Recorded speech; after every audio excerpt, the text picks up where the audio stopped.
Hello, my name is Jennifer Sapp, and today we are discussing Lev Vygotsky and the zone of proximal development.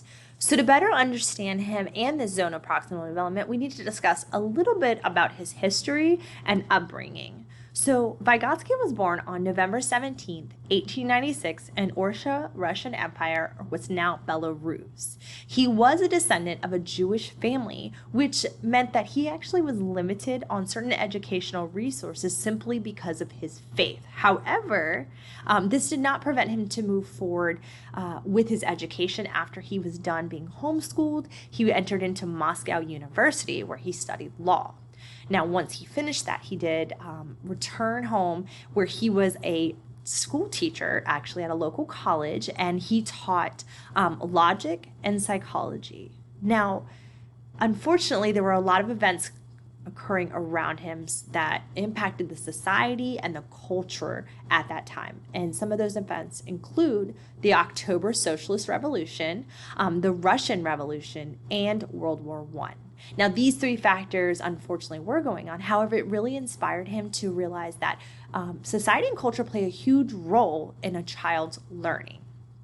So, while this was all going on, he actually had a very large breakthrough in 1924 when he spoke on ideas about Pavlov's conditioned responses and environmental influences on behaviorism at the Second All-Russian Congress of Psychoneurology.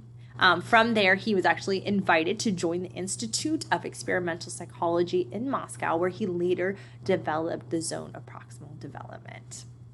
So now, to better understand the zone of proximal development, he said that he believed that there was a strong influence of student learning and cognitive development. So with the zone of proximal development, he defined it as the distance between the actual development level as determined by an independent problem solving, meaning all on their own, and the level of potential development while solving under adult supervision, with a more capable peer, or in collaboration with just someone who has more knowledge on that. So we define that now, you might hear more terms of the more knowledgeable other, or the MKO. So to look at that better, I actually have a document on here to show you where it's going to break it down into three zones. Starting with the yellow, that is where we have their actual level of development, or tasks that learners can do without any assistance. They know it, they're able to do it on their own, they don't need any support, they don't have questions, they are good to go. Now, once you move beyond that yellow, you see that light teal, and that's where you're going to see that potential level of development. Those are tasks that a learner can do with assistance, again, from their teacher, their more capable or their more knowledgeable other, that's like a peer that's doing better maybe in that subject and has mastered a new concept. And then finally, you see that dark teal. And that one is going to be tasks that the learner can't do even with assistance. So even with me sitting next to them, even with a peer who may know that next level, they're just not going to be successful at it. It's beyond their capability based off the knowledge they have achieved so far. So to get a better grasp of this, we're going to go through a quick example.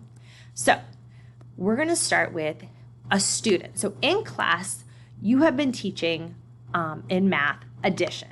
All right. So your class has finally completed it, and your student, we're going to say his name is John, has mastered addition math problems. He is able to do them all on his own. He could do them in his sleep. He is that good at them.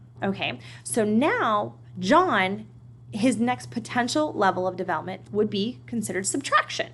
So we're going to work towards teaching him that, but he's going to need my support or a peer support to be more successful at it.